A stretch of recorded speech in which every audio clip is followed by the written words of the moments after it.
27వ కీర్తన 27వ కీర్తన. ఈ కీర్తన దావీదు కీర్తన. దావీదు మహారాజు రచించిన కీర్తనలో 4వ వచనం చదువుదాం. 4వ వచనం. యెహోవా యొద్ద ఒక వరము నేను అడిగి తిని దాన్ని నేను ఎత్తుకోరుచున్నాను, చూచుటకును ఆయన ఆలయములో ధ్యానించుటకును నా జీవిత కాలమంతా నేను యెహోవా మందిరములో నివసింపగోరుచున్నాను. చాలమ్మ. పరిశుద్ధుడు అయిన తండ్రి, మీ కొందనాలు. ఈ చదివిన వాక్య భాగాన్ని దీవించండి, ఆశీర్వదించండి. మొదటగా మీ దాసుడిని నిలబెట్టుకొని శాలిము గారిని ప్రభా క్షేమకరమైన వాక్యం అందించావు.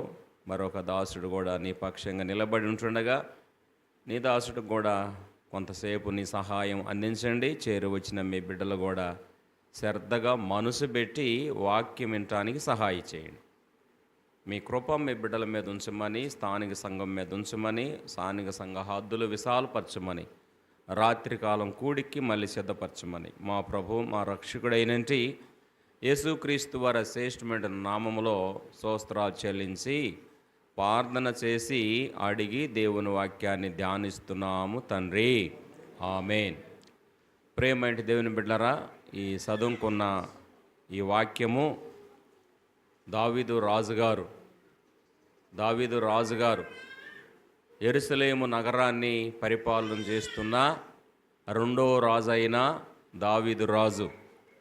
మొదటి రాజు ఎవరండి? అమ్మ నా సాయి చూడండి కాసేపు. మొదటి రాజు ఎవరు? సౌలు రాజు. సౌలు రాజుని దేవుడు తప్పించి వేసి రెండేది దావీదు రాజుని ఏర్పరచుకున్నాడు. యెరూషలేము నగరములో పరిపాలన చేయుచున్నాడు. పరిపాలన చేస్తున్నట్టి రాజు అయిన దావీదు ఏం కోరుకుంటున్నాడు? దేవుని దగ్గర ఒక వరము కోరుకుంటున్నాడు. ఏం కోరుకుంటున్నాడయ్యా? ఒక వరము నాకు కావాలి అని కోరుకుంటున్నాడు.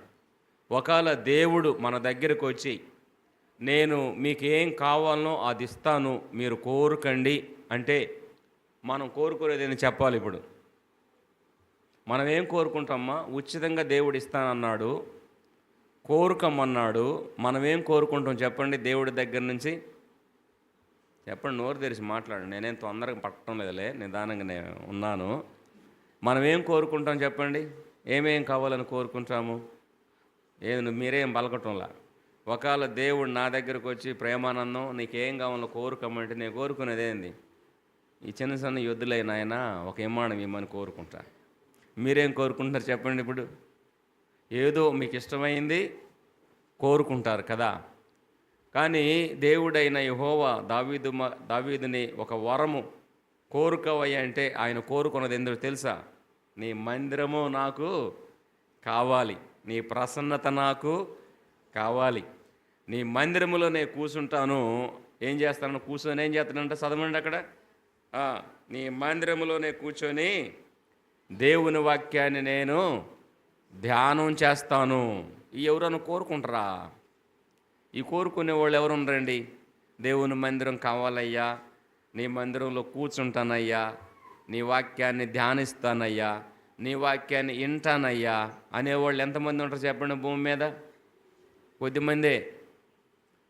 అదే కొద్దిమందే. కానీ ఈయన చిన్న ఆయన కాదు. ఎవరు ఈ మాట అన్న ఆయన? చిన్న ఆయన కాదు. ఎవరు ఈయన చెప్పండి? రాజు. యెరూషలేము నగరాన్ని పరిపాలన చేస్తున్న రాజు అంటున్న మాట ఏంది? సింహాసనం మీద కూర్చొని ఇశ్రాయేలు ప్రజల్ని పరిపాలన చేయాల్సిన రాజు, నీ మందిరం నాకు కావాలి, నీ సన్నిధి నాకు కావాలి, నీ మందిరములో కూర్చొని నీ వాక్యాన్ని నేను ధ్యానం చేస్తాను, నీ ప్రసన్నత నాకు కావాలి. ఇదే నిన్ను నేను అడుగుతున్నా, ఇంకేం అడగటంలే. ఇదే నాకు కావాలి. ఏది కావాలి? మందిరం కావాలంట. ఇంకేం కావాలంట? ఆయన సన్నిధి కావాలంట. ఇంకేం కావాలంట? నీ సన్నిధిలో, నీ మందిరంలో నీ ప్రసన్నత నాకు దొరుకుతుంది అని దావీదు రాజు దేవుని సన్నిధిలో వరము కోరుకున్నవాడిగా మనం చూస్తున్నాం. ఎంత గొప్ప భాగ్యం దావీదు రాజు కోరుకుంటున్నాడో చూడండి దేవుడి దగ్గర నుంచి. అలాగైతే దేవుని ప్రసన్నత, దేవుని సన్నిధిలో ఉండటానికి, దేవుని మందిరంలో ఏం చేయటానికంట, ఎప్పుడు వరకంట చదవమ్మ మాట మళ్ళీ. యెహోవా యొద్ద ఒక వరము నేను అడిగితిని, దాన్ని నేనేం చేస్తున్నానంట, ఎత్తుకుతున్నాను. యెహోవా ప్రసన్నత చూచుటకును, ఆయన ఆలయములో ధ్యానించుటకును. ఎప్పుడు దాకంట, నా జీవిత కాలమంతా నేను మందిరములోనే నివాసము చేస్తా. రాజు అంటున్న మాట అండి ఇది. రాజు పరిపాలన చేయాల్సిన రాజు కుర్జీని కోరుకుంటారు ఎవరైనా. రాజు కుర్జీ ఎవరు విడిచిపెట్టరు. ఇప్పుడు ముఖ్యమంత్రి కుర్జీలకి, ప్రధానమంత్రుల కుర్జీలకి ఏమవుతుంది చెప్పండి, దేశమంతా అల్లకుల్లారం అవుతుంది కదా. కానీ సింహాసనం విడిచిపెట్టి ఈయన ఎక్కడ కూర్చుంటాడంట, దేవుని సన్నిధిలో. ఎందుకు దేవుని సన్నిధిలో కూర్చుంటున్నాడంటే, ఇందాక వాక్యంలో మనం విన్నట్టుగా ఆయనకు పరలోక రాజ్యము కావాలి. ఈ లోక రాజ్యాన్ని ఆయన ఇష్టపడటంలా. ఇప్పుడు చెప్పండి, ఏ లోక రాజ్యం కావాలంట, పరలోక రాజ్యం కావాలంట. ఎవరికి కావాలంట, రాజుకు కావాలంట.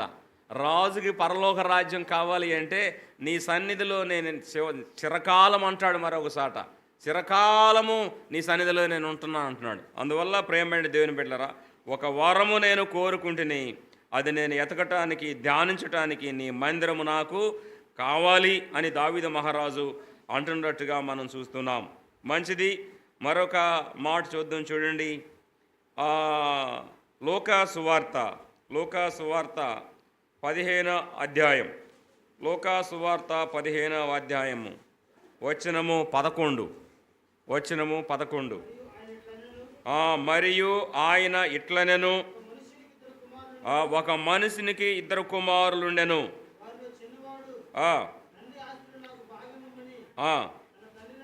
తండ్రిని అడగగా కొన్ని దినములైన తర్వాత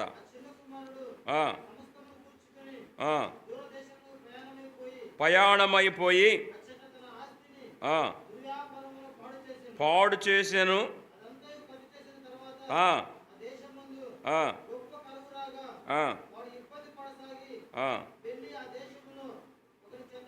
చేరెను, పంపెను పొట్టుతో, కానీ ఇయ్యలేదు.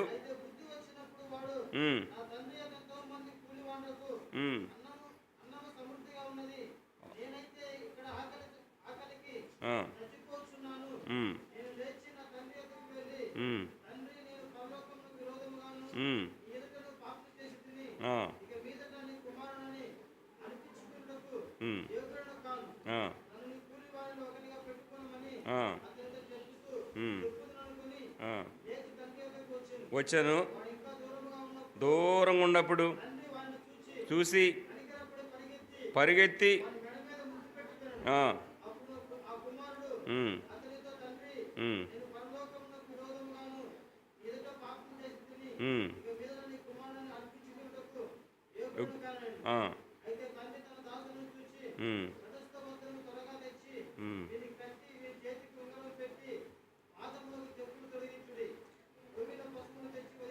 ఇందు చేశాడు, ఇంట్లో చేర్చుకున్నాడు. మంచిదే. ఇక్కడ ఒక యజమానుడికి 2 కుమారులు ఉండరంట. 2 కుమారులు, 1 కుమారుడు సంగతి ఇప్పుడు మనం చదివాము. ఈ 1 కుమారుడు తండ్రి దగ్గర నుంచి ఏం పంచుకొని వెళ్ళాడండి, ఆస్తి పంచుకొని వెళ్ళాడు. ఎందుకు ఆస్తి పంచుకొని వెళ్ళాడు అంటే, వ్యాపారం చేయటానికి. ఏం చేయటానికి? తండ్రి దగ్గర నుంచి ఆస్తి పంచుకొని వెళ్ళిపోవటానికి కారణం ఏంటంట, ఆస్తి ఎక్కువగా సంపాదించుకోవటానికి. వాడే చెబుతున్నాడు, ఇప్పుడు మనం చదువుకున్న వచనంలో ఏమని చెబుతున్నాడు వాడు, నా తండ్రి ఇంట అనేక మంది పనిచేసేవారికి ఏముందంట, భోజనము ఉంది, సమృద్ధిగా ఉంది. కానీ వీడికి ఏమి లేకుండా పోయింది చెప్పండి, ఇప్పుడు భోజనం లేకుండా పోయింది. తీసుకుపోయిన డబ్బంతా ఏమైంది చెప్పండి? దుర్వ్యాపారం చేసి ఆస్తి అంతా పోగొట్టుకున్నాడు. ఆస్తి పోగొట్టుకున్న తర్వాత ఎక్కడికి వెళ్ళాడు? పని చేయటానికి వెళతా ఉంటే ఎక్కడికి వెళ్ళినా ఎవరు ఏమీలే చెప్పండి, పని ఇవ్వల. తండ్రి ఇంటి నుంచి వెళ్ళిపోయాడు, ఆస్తి తీసుకొని వెళ్ళిపోయాడు, లాభం సంపాదించాలి అనుకున్నాడు. అనుకొని చేసిన వ్యాపారము ఎలాంటి వ్యాపారం చేశాడు? ఇప్పుడు చెప్పాలి మీరు. ఎలాంటి వ్యాపారం చేశాడు? దుర్వ్యాపారం. మంచి వ్యాపారము కాదు. మంచి వ్యాపారం చేస్తే ఆటోమేటిక్ ఏమొస్తుంది చెప్పండి? లాభము వస్తుంది. కానీ లాభం వచ్చే వ్యాపారం కాదు. ఏ వ్యాపారం చేశాడు? దుర్వ్యాపారం చేశాడు. దుర్వ్యాపారం చేయటం ద్వారా నష్టం వచ్చిందా, లాభం వచ్చిందా? త్వరగా చెప్పండి. నష్టం వచ్చింది. ఎంతవరకు నష్టం వచ్చిందంటే పూర్తిగా డబ్బంతా అయిపోయింది. బట్టలు కొనుక్కుందాము, వేసుకుందామంటే డబ్బులు లేవు. గెడ్డం గొరిగించుకుందామంటే డబ్బులు లేవు. ఎంటికలు కత్తిరించుకుందామంటే డబ్బులు లేవు. పని ఎవరన్నా ఇస్తారా అని వెళితే పని ఎవరు ఇవ్వటం లేదు. చూడండి, తండ్రి ఇల్లు ఇడిసిపెడితే ఉన్న నష్టం, తండ్రి ఇల్లుని విడిచిపెడితే నష్టం. ఆ తర్వాత ప్రయాసపడ్డాడు, ఎక్కడ ఎవరూ పని ఇవ్వాల. లాస్ట్కి ఎక్కడికి వెళ్ళాడు పని చేయటానికి? పందులు కాసేవాడి కాడికి వెళ్ళాడు. పందులు కాసేవాడి కాడికి వెళితే వాళ్ళు అన్నారు, మేము పని ఇస్తామన్నారు. పని ఇచ్చారు కానీ ఏం పెట్టడంలే చెప్పండి? అన్నము పెట్టడంలే.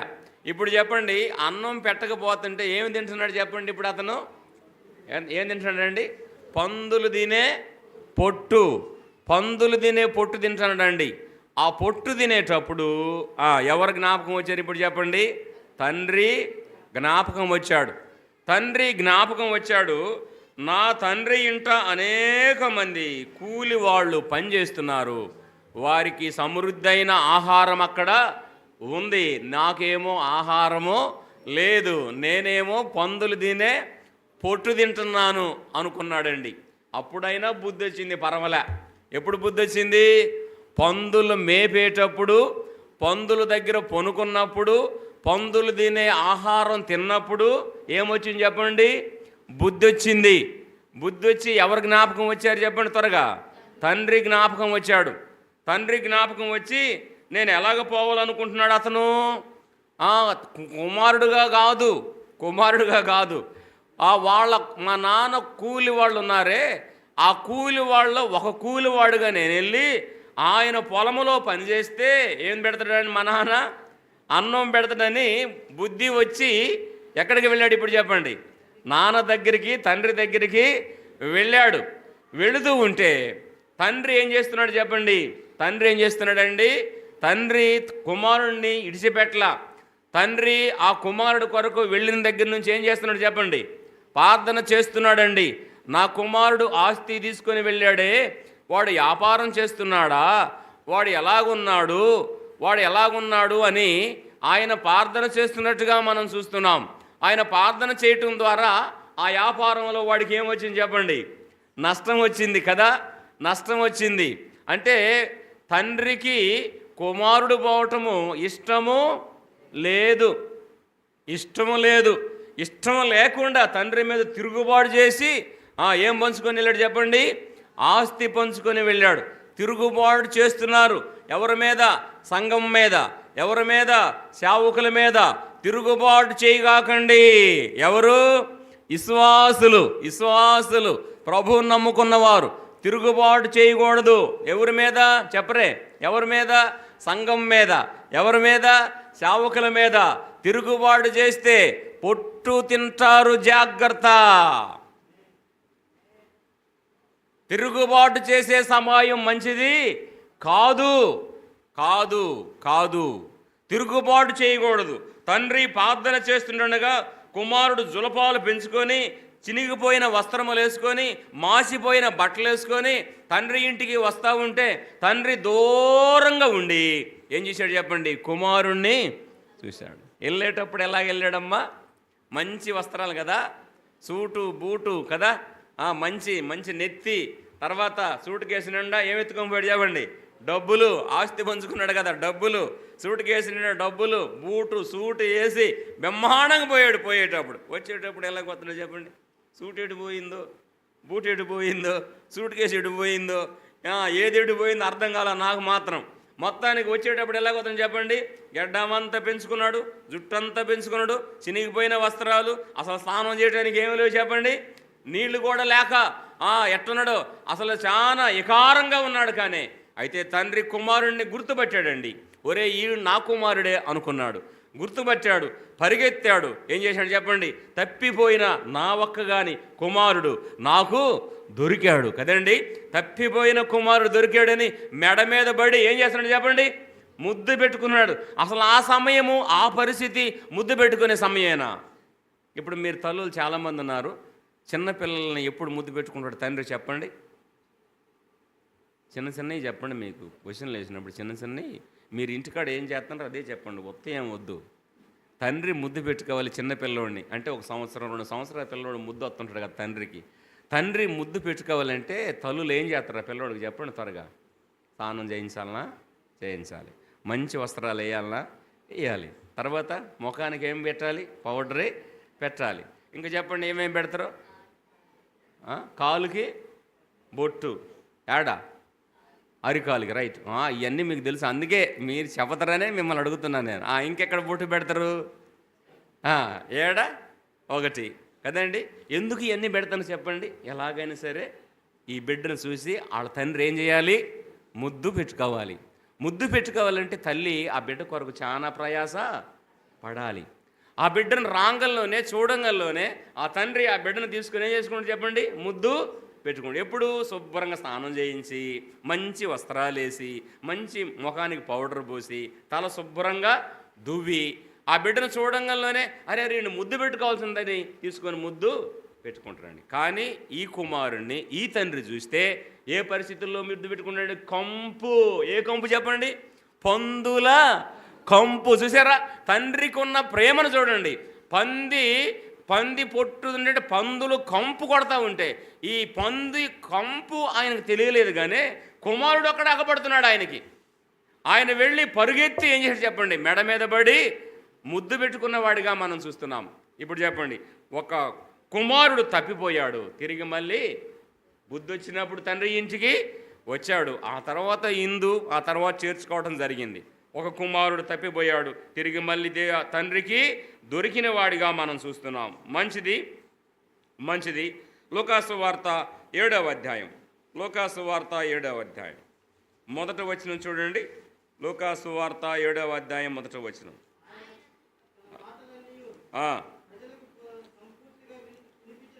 వినిపించిన తర్వాత కపెర్నహూములోకి వచ్చెను ఒక శతాధిపతి,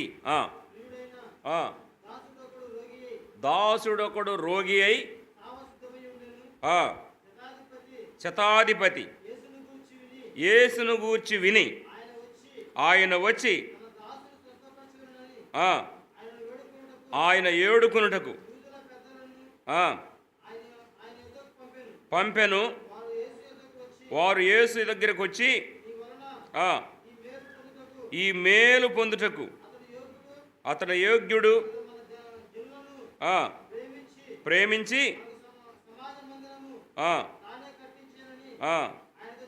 చెప్పి మిక్కిలి బతిమలాడుకుని వెళ్ళాను. వచ్చినప్పుడు శతాధిపతి చూసి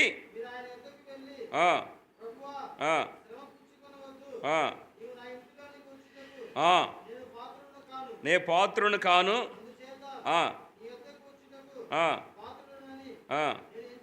నేను ఎంచుకొనలేదు, మాట మాత్రం సెలవిమ్ము, స్వస్థపరచబడును. సరే, ఇక్కడ ఒక మనిషి మనకు అగపడుతున్నాడు. ఎవరి ఒక్క మనిషి? శతాధిపతి అని ఆయన ఒక ఆయన అగపడుతున్నాడు. ఈయన యేసు ప్రభు ఎవరో తెలుసుకున్నాడు. ఆయన దగ్గర ఉన్నట్టు ఒక పనివాడికి బాగలేకపోతే స్వస్థ పొందడానికి యేసు ప్రభుని పిలిచాడు. కానీ పిలిచిన వాడే కాదు, నా ఇంటికి కూడా రమ్మని ఏం చేసి చెప్పండి, శతాధిపతి పిలిచాడు. పిలిస్తే ఇంట్లోకి వెళ్ళాడు.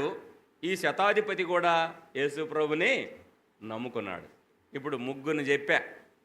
ఫస్ట్ ఎవరు? దావీదు. దావీదు ఒక వరం కోరుకున్నాడు. ఏంటి ఆ వరం చెప్పండి? దేవుని సన్నిధి, దేవుని మందిరం. దేవుని మందిరం, దేవుని సన్నిధి నాకు కావాలి అని దావీదు రాజు కోరుకున్నాడు. రెండేది తప్పిపోయిన కుమారుడు. ఎప్పుడు తప్పిపోయాడు? తిరిగి మళ్ళీ తండ్రి ఇంటికి వచ్చాడు. పోయింది కుమారుడు ఒక్కడే, వచ్చింది ఒకడే. ఇంట్లో ఉన్న కుమారుడితో పని లేదు ఇప్పుడు. అందువల్ల కుమారుడు తిరిగి మళ్ళీ తండ్రి ఇంటికి వచ్చాడు. అంటే తెలుసుకున్నాడు, తప్పు తెలుసుకొని తిరిగి తండ్రి ఇంటికి వచ్చాడు. ఇక్కడ శతాధిపతి కూడా దేవుని తెలుసుకొని ఇంటికి పిలవనంపుకొని శతాధిపతి కూడా ప్రభుని నమ్ముకున్నవాడిగా మనం చూస్తున్నాం. ముగ్గురు గురించి మనం ఇప్పుడు ధ్యానం చేస్తే ముగ్గురు కూడా దేవుని సన్నిధికి ఉన్నవారుగా, దేవుని సన్నిధికి వచ్చిన వారిగా మనం చూస్తున్నాం. ఇప్పుడు 36వ వచనం చూడండి. 36వ వచనం, లూకాసు వార్త 7వ అధ్యాయము 36వ వచనం.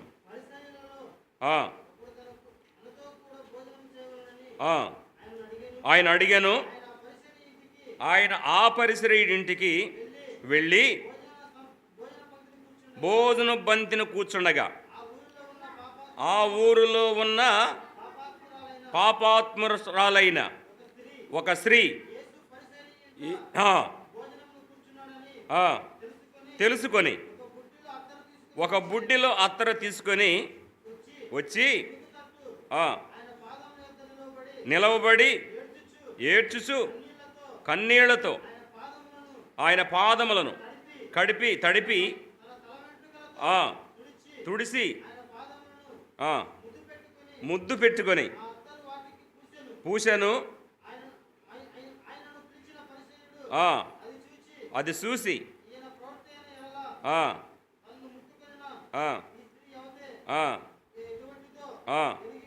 ఎరిగి ఉండును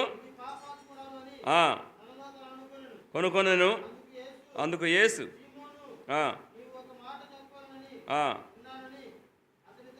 అడగగా, బోధకుడా, సరే ఇక నీ స్టోరీ మొత్తం తెలిసింది. ఎవరో చెప్తా వినండి. ఇక్కడ ఒక ఆమగ పడుతుంది. ఎవరు ఏమి చెప్పండి? పాపాత్ములైన స్త్రీ.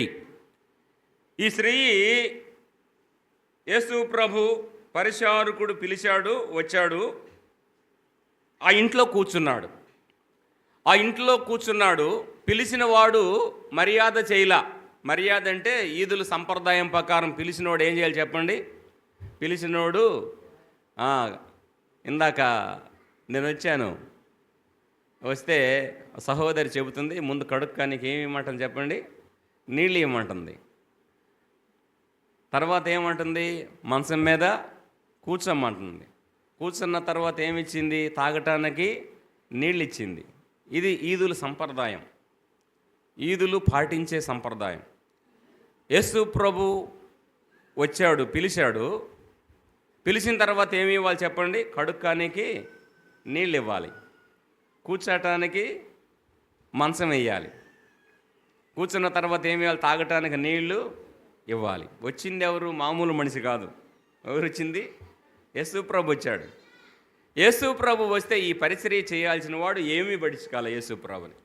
కానీ ఈ పాపాత్ములైన స్త్రీ యేసు ప్రభు ఆ ఇంటికి వచ్చాడని తెలుసుకొని ఏదో ఒక రకంగా ఏమైంది చెప్పండి? ఇంట్లోకి వెళ్ళిపోయి నేరుగా ఎక్కడికి పోయింది తెలుసా? యేసు ప్రభు పాదాల దగ్గరికి వెళ్ళింది. ఈదులు ఎట్ట కూర్చుంటారండి? ఈదులు కూర్చునే సంప్రదాయం ఏంటి చెప్పండి? ఎవరన్నా తెలుసా? ఎవరికైనా? కాళ్ళు వెనక పక్క పెట్టుకొని మడత పెట్టుకొని కూర్చుంటారు వాళ్ళు భోజనం కాడ కూర్చున్నప్పుడు. అంటే కాళ్ళు వెనక్కి పోయాయి, చేతులు ముందున్నాయి, ముఖం ముందుంది. ఈమె పోయి ఎక్కడ కూర్చుని చెప్పండి? ముఖం కాయ కూర్చాలా, వెనక పక్క కూర్చుంది. కాళ్ళు దొరికాయి, కాళ్ళు పట్టుకుంది. ఇక ఏం చేస్తుంది చెప్పండి? ఇప్పుడు కన్నీటితో ఏం కడిగిందండి? పిలిచిన వాడేమో నీళ్ళు ఇవ్వాల కడుక్కానికి, కానీ ఈమెం చేస్తుంది చెప్పండి? కన్నీటితో పాదాలు కడిగింది. ఎవరీమా? పాపాత్మురాలైన స్త్రీ. ఇప్పుడు చెప్పండి, పాపుల్ని రక్షించుటకు క్రీస్తు ప్రభువారు లోకమునకు వచ్చిన వాక్యము నమ్మదగినది. పాపులను రక్షించడానికే క్రీస్తు ప్రభు వచ్చాడు. ఈ పాపాత్మరాలు ఆ ఇంట్లోకి రాకూడదు. పాపము చేసిన వారిని ఆ యూదులు అనేవారు ఏం చేస్తారు చెప్పండి? రాళ్లతో కొట్టి సంపాలి. రాళ్లతో కొట్టి సంపాల్సిన ఈ స్త్రీ పాపం ఎలాగొచ్చిందో, మెల్లగా వచ్చిందో, చూడకుండా వచ్చిందో, ముసుగేసుకొని వచ్చిందో నాకు తెలియదు, కానీ మొత్తానికి యేసయ్య పాదాల దగ్గర కూర్చుంది. యేసయ్య పాదాల దగ్గర కూర్చొని ఏడుస్తూ ఉంది. ఏం మాట్లాడలేమా? ఏం మాట్లాడకుండా ఏం చెప్పండి? ఏడుస్తుంది. పాదాలు కడిగినంత కన్నీటిని కుమ్మరించింది. పాదాలు కడగాలంటే 2 పాదాలు కడుక్కోవడానికి ఎన్ని నీళ్ళు కావాలి ఇప్పుడు చెప్పండి మీరు? ఎన్ని నీళ్ళు కావాలి? ఒక చెంబన్నా కావాలిగా శుభ్రం కడుక్కోవడానికి. ఒక చెంబు నీళ్ళన్నా కావాలి. కానీ ఇప్పుడు ఎంత కన్నీరు కార్చింది చెప్పండి? 2 పాదములు ఏమైనాయంట? తడిసిపోయినాయంట. 2 పాదములు తడిసిపోయేంత వరకు కన్నీరు కార్చింది.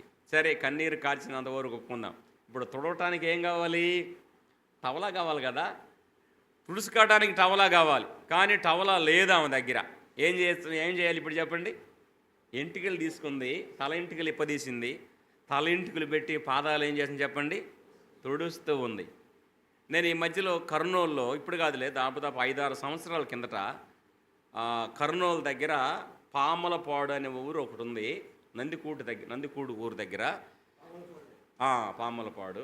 ఆ ఊరు సేవకి వెళ్తా ఉంటే బస్సు ఎక్కాను. 3 సీట్లు, 3 కూర్చునే సీట్లలో ఒక ఆమె కూర్చుంది. నేను అటు నుంచి వస్తున్నాను. ఈ సీట్ మీద కూర్చొని, ఒక సీటు మీద ఆమె కూర్చొని 2 సీట్లు మందం ఎంటికలు జడబరిచేసింది. ఎవరు కూర్చోవట్లా. నేను చీకట్లో త్వరగా వెళ్ళి కూర్చుందాం, ఖాళీగా ఉందని అటు వెళ్ళి కూర్చోపోతుంటే నన్ను నెట్టేసింది బయటికి. ఏంటమ్మా నెడుతున్నావా అన్న? ఏంటమ్మా నెడుతున్నావు? నేను చూడలేదా కింద అంది. కింద ఏమో సీటే ఉంటుంది కదా అమ్మా అన్న. కాదు, కళ్ళు కింద పెట్టి చూడండి. కళ్ళు కింద పెట్టి చూస్తే జడ ఉంది. ఎంత దూరం ఉంది? దాదాపు 2 సీట్లు అంటే 3 ఫీట్లు 6 ఫీట్లు పొడుగు, ఇంచుమించు ఏమని చెప్పండి? జడ ఉందండి. అంటే స్త్రీలకి ఎంటికలంటే ఎంతో ఇష్టం. అందుకు చెప్తున్నా నేను, స్త్రీలకి ఎంటికలంటే చాలా ఇష్టం. ఆ ఇష్టమైన ఎంటికలను పెట్టి ఏం చేసింది చెప్పండి? పాదాలు తుడిసింది, కన్నీరు కార్చింది, పాదాలు తడిపింది, ఎంటికలు తీసింది, పాదాలని తుడిసింది, అత్తరు కొనుక్కొచ్చుకుంది, ఆ బుడ్డి కొనుక్కొచ్చింది, ఆ బుడ్డిని పగలగొట్టి ఆయన పాదాలకి పూసింది. ఆ ఇల్లంతా ఇప్పుడు ఎట్లా ఉంది చెప్పండి? ఎంత ఎసమంటి వాసన చెప్పండి? అత్తర వాసనతో నిండిపోయింది. ఇల్లంతా వాసన కొడుతుంది. అంతకుముందు వాసన లేని ఇల్లు ఇప్పుడేమవుతుంది చెప్పండి? ఆమె ద్వారా ఆ ఇల్లంతా మంచి సువాసన వస్తుంది. అందుకనే యేసు ప్రభు ఆయన అంటున్న మాట ఏందో తెలుసా? అమ్మా, నీ విస్తారమైన పాపాలు ఏమైనా అంటున్నాడు చెప్పండి? క్షమించబడ్డాయి. నీ విస్తారమైన పాపాలు క్షమించబడ్డాయి అన్నాడు. ఆయన అంటున్నాడు, ఈ అత్తరబుడ్డి పగలగొట్టకుండా ఉంటే ఎంత బాగుండేది, ఈ డబ్బులు ఇస్తే ఎంత బాగుండేది అంటున్నాడు. యేసు ప్రభు దగ్గర ఆమె గుండె పగిలిపోయిందంట. ఆమె గుండె పగిలిపోయి కన్నీరు కార్చి ఆమె శిరస్సున తీసుకుపోయి యేసు పాదాల దగ్గర పెట్టిందంట. కరెక్ట్ కదంటరా? ఇక్కడే కదా ఎంటికలు ఉండేది. ఈ ఎంటికలను తీసుకుపోయి ఎక్కడ పెట్టింది చెప్పండి? పాదాల దగ్గర పెట్టిందండి. అంటే శిరస్సు వంచింది, పాదాల దగ్గర పెట్టింది, గుండె పగిలిటట్టుగా ఏడ్చింది, కన్నీటి నీరంతా కార్చింది. ఆయన దగ్గర ఆ అత్తరబుడ్డి ఎంత డబ్బులు కొనుక్కొచ్చిందో ఆ డబ్బులు ఏగం చేసి ఆ బుడ్డిని పగలగొట్టేసి వాళ్ళకొక్కరు కూడా ఇంత కూడా అత్తర పెట్టకుండా ఆయన పాదాల మీద కుమ్మరించింది. అంటే ఆ హృదయమంతా ప్రభు దగ్గర సమర్పించింది. అందుకనే యేసయ్య అంటున్నాడు, పిలిచినోడు నువ్వేమన్నా ఈ పని చేసేమంటారా? నేను ఇస్తే నా కడుక్కానికి నీళ్ళు ఇచ్చావా? నాతో అసలు ఏమైనా మాట్లాడుతున్నావా? మాట్లాడలా, నీ పని నువ్వు చేసుకుంటున్నావు. పిలిచిన వాడు మాట్లాడాలి, పిలిచిన వాడు నీళ్లు ఇవ్వాలి కాళ్ళు గడుక్కానికి, పిలిచిన వాడు మర్యాద చెయ్యాలి. ఏమి నువ్వు చేయట్లేదు కానీ ఈ స్త్రీ పిలవకపోయినా కూడా నా దగ్గరికి వచ్చి నా పాదాలు గడుగుతుంది, నా పాదం ముద్దు పెట్టుకుంటుంది. ఎంత గొప్ప స్త్రీరా బాబు అని అప్పుడు ఏం చేశాడు తెలుసా? అమ్మ, వీళ్ళందరితో నీకు పని లేదు, కానీ వాళ్ళ హృదయాల్లో ఏదో అనుకుంటున్నారు, కానీ నీ పాపాలన్నీ ఏమైనా చెప్పండి, క్షమించబడ్డాయి. ఈ పాపాత్ములైన స్త్రీ యేసు ప్రభు దగ్గరికి వచ్చింది, పాపాలు క్షమించబడ్డాయి.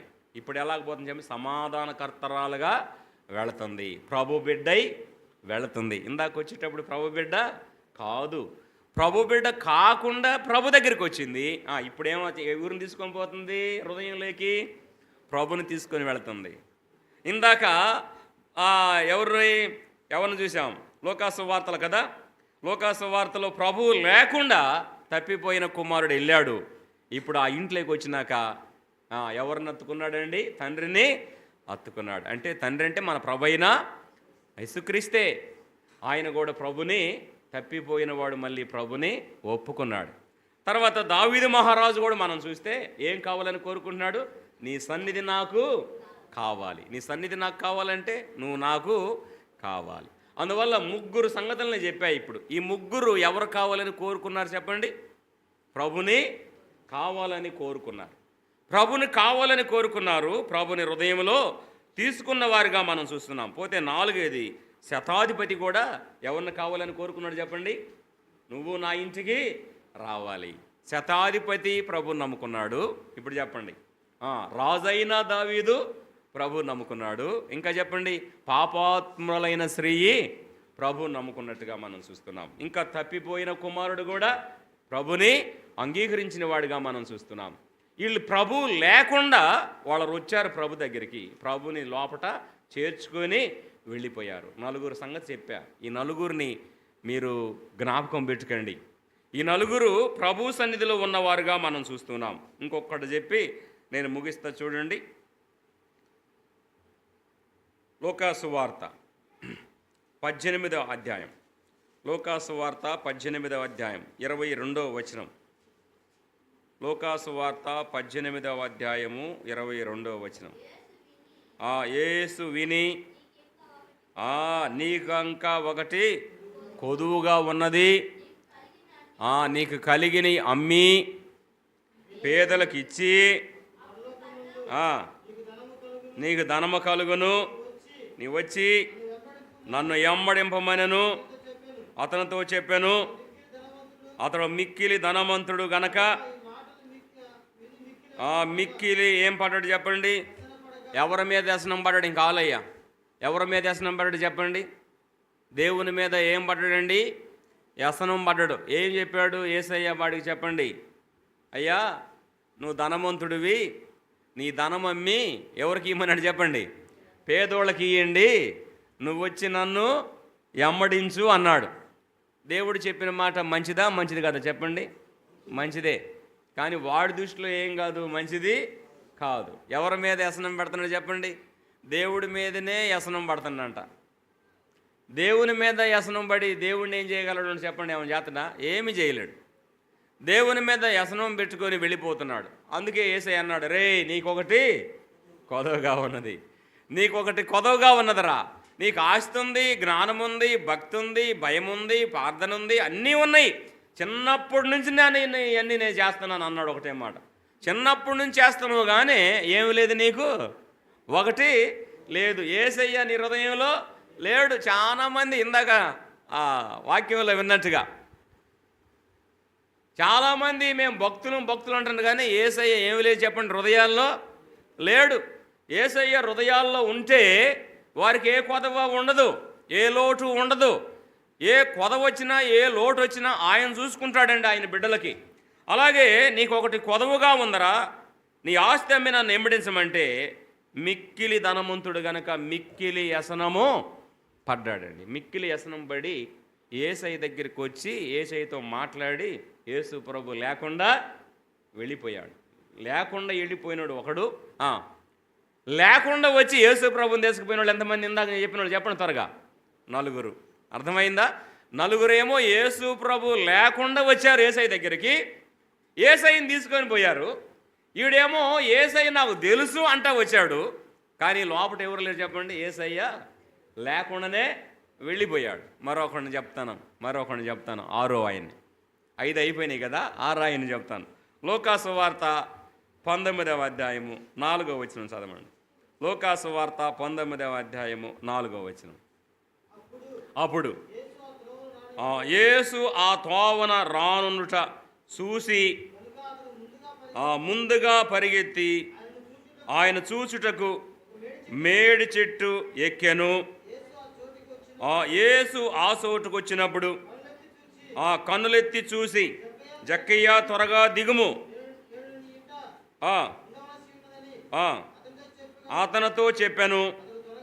త్వరగా దిగి సంతోషంతో చేర్చుకొనెను. అందరూ అది చూసి బస చేయవలనని సనుకుకొనిరి. ఇదిగో ప్రభువా, పేదలకిచ్చున్నాను, అన్యాయంగా